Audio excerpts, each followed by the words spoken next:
Hello, நமஸ்கார், வணக்கம் சகோதரர்களே. Dubai வேர் ஹவுஸ்க்கு இன்னைக்கு ஜாப் பார்ப்போமா? ஓகே, சரி. எங்கே பார்த்தாலும் வேர் ஹவுஸ், அதுதான் அதிகமாக வந்து போய் இருக்கக்கூடிய இடம். அதிகமாக தேவைப்படுறதும் அங்கே தான், ஈஸியாக நமக்கு போய் சேரக்கூடியது தான். சார், துபாயில் ஏகப்பட்ட வேக்கன்சி இருக்குது, வேறு விதமாக. இப்போ இந்த துபாயில் குண்டு போட்டு அதெல்லாம் பிரச்சனை இல்லை, எல்லாரும் வந்தவங்கெல்லாம் திரும்பி போயிட்டாங்க. ஸோ அப்படி இருக்குது. அப்போ துபாய் பாருங்கள் எங்கே இருக்குன்னு. இங்கே வேர் ஹவுஸ் ஜாப் இதில் தெளிவாக கொடுத்துருக்கு, வாசிச்சு பார்த்துங்க. ஓகே, இது டைரக்ட் எம்ப்ளாய்மெண்ட் தான். டைரெக்டாக போயிட்டு அந்த வேர் ஹவுஸ்லேயும் நம்ம இறங்கிக்கலாம். ஓகேயா? அப்போ இதில் என்ன, வேர் ஹவுஸ்க்குள்ள பிக்கிங்னா என்ன, தேடி அந்த லிஸ்ட்டு தருவாங்க. கம்ப்யூட்டர் ஆப்ரேட்டர் வந்து அந்த அந்த அந்த பொருள் எங்கே இருக்குன்னு லொக்கேஷன் வரைக்கும் அதில் காட்டும், அந்த இதில் தரும். அப்போ அதில் போயிட்டு அது ரேக் நம்பர் 3, செல்ஃப் நம்பர் 5 அப்படின்னு நிறைய சிஸ்டம் இருக்கும். அதில் நேராக போவாங்க, கரெக்டாக செக் பண்ணுவாங்க. அங்கே பார்கோடு ஒட்டியிருக்கும், அதை பார்த்தா ஓகே, அதை எடுத்துருவாங்க.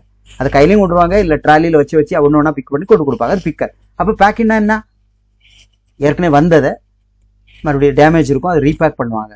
இல்லைனா 4 பீஸ் இருக்கும், 4 பீஸாக வச்சு ஒரு கார்ட்டூனுக்குள்ள வைப்பாங்க. அதுவும் பேக்கிங் தான். ஓகே, அந்த பேக்கிங் அட்டைப்பட்டிலையும் இருக்கும், இல்லைனா சிலது உட்டன் பேலட்லையும் இருக்கும், அதுலேயும் பண்ணுவாங்க. அப்புறம் லோடிங் அன்லோடிங் அப்படின்னா என்ன, லோடிங் அன்லோடிங். அன்லோடிங்னா இறக்குறது, லோடிங்னா ஏற்றுறது. அது எங்கே, அது வண்டியிலேருந்து பண்ணுறதும் அதுதான், இல்லை இங்கேருந்து தூக்கி செல்ஃபில் தூக்கி வைக்கிறதும் லோடிங் அன்லோடிங் தான் பண்ணலாம். அப்புறம் குவாலிட்டி செக்கிங். குவாலிட்டி செக்கிங்க்கு பெரிய படிப்பு தேவையில்லை இல்லையா, பொருட்கள் நல்லபடியாக இருக்குன்னு பார்த்துட்டு செக் பண்ணியாச்சுன்னு சொன்னால் அதுக்கு ஒரு ஸ்டிக்கர் ஒட்டுவாங்க. அது எந்த பொருளாக இருக்கட்டும், கரெக்டாக.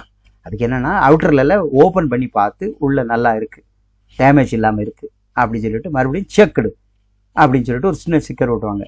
அதுக்கு எல்லாமே சிம்பிள் ஹெல்ப் தான். லொக்கேஷன், யூஐ, வேக்கன்சி எக்கச்சக்கமாக தேவை. நமக்கு அவ்வளோ வேண்டாம், எனக்கு ஒரு 10 ஒரு 20 ஊர் போனாலும் போதும். சேலரி வந்து 1200 கிராம்ஸ். அட்டண்டன்ஸ்னு ஒரு 100 வச்சுருக்கலாம். டியூட்டி 11 மணி நேரம். ஒர்க்கிங் 6 டே, ஒரு நாள் லீவ் இருந்தால் வேலை செய்யலாம். பப்ளிக் ஹாலிடே வந்துலாம் டபுள் இருக்கும். ஓகே, வேறு ஃப்ரீ அக்காமடேஷன் தான், டிரான்ஸ்போர்ட்டு தான். ஃபுட்டு இல்லை வந்துடுங்க. ஓகேவா? ஃபுட்டுக்கு எப்படி ஒரு 300 கிராம்ஸ் செலவாயிடும். இப்போ 1200 ப்ளஸ் கண்டிப்பாக ஓவர் டைம் உண்டு. அதெல்லாம் அவங்க செஞ்சாங்கன்னா எப்படி 1500 கிடைக்கும். 1500 300 போனாலும் 1200 கிடைக்கும். 1000 வந்து 25,000 ரூபா. அப்புறம் இன்னொரு 200க்கு வந்து ஒரு 5000 ரூபா. அப்போது 30,000 கிடைக்கும். கரெக்டுங்களா? இதுதான் சம்பளம். பெருசாக ஒன்றும் தெரியல அங்கே, சரியா? இப்போ சூப்பர் மார்க்கெட்டில் வேலை பார்க்குறவங்களுக்கு என்னென்னா, ஒரு நிறைய பொருள் இருக்குது, அதில் எக்ஸ்பைரி முன்கூட்டியே எடுக்க சொல்லிடுவான். நம்ம ஊர்லலாம் எக்ஸ்பைரி ஆனால் கூட வச்சுருப்பாங்க, கரெக்டாக. அங்கே அப்படி இல்லை. எக்ஸ்பயர் ஆக போகுது ஒரு ஸ்நாக்ஸ், ஒரு பிஸ்கெட்ஸ், ஏதாவது அந்த டேட்லேருந்து 10 நாளைக்கு முன்னாடி வெளியே எடுத்துருவாங்க. அப்போ இந்த வெளியே எடுக்கிறத என்ன பண்ணுவாங்கன்னா, அதை வாங்குறதுக்கு ஆள் இருக்குது. அந்த எக்ஸ்பைரியை சுரண்டிடுவாங்க, அதுக்கு மேலே ஒரு ஸ்டிக்கரை ஒட்டிட்டு வேறு இடத்துக்கு விற்பாங்க. இல்லைனா பெரிய பெரிய ஹோட்டல், கேட்ரிங் கம்பெனிக்கு இதை கொண்டு கொடுத்துட்டு ஒரு பாதி விலை கிடைச்சாலும் போதுன்னு வாங்குறவங்களும் இருக்காங்க.